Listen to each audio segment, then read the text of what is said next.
रूपवा जननी रे खुरे पगली दिलवानी रे।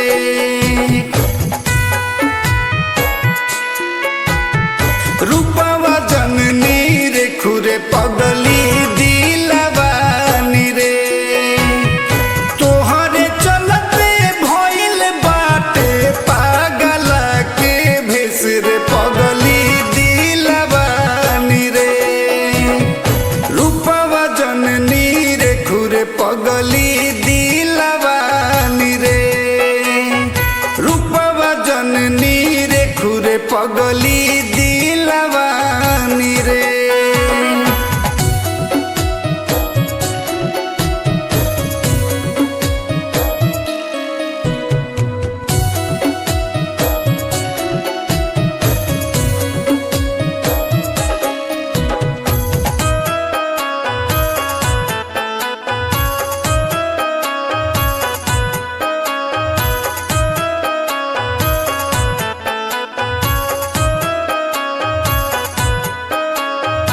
बारायारा मान से लगवनी हम प्रीत के।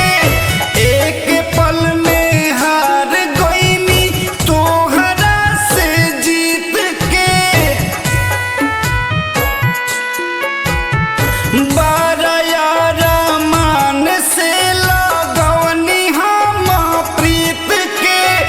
एक पल में हार गईनी तोहरा से जीत के। दूरी बनवल ते हूँ देल ना संदेश रे पगली दिलवानी रे। रूपवा जननी रे खुरे पगली दिलवानी रे। रूपवा जननी रे खुरे पगली दिलवानी रे।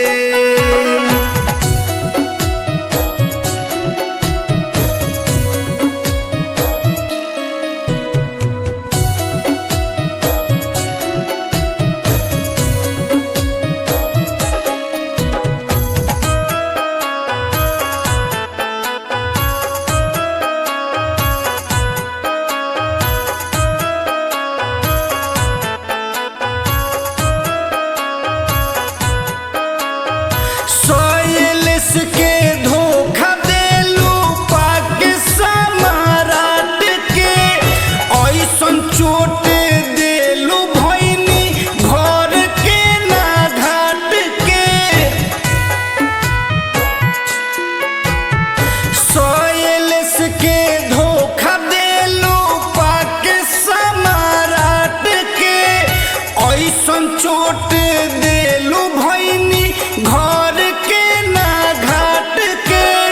हंसत खेलत बगिया में बोवले कॉलेज रे पगली दिलवानी रे।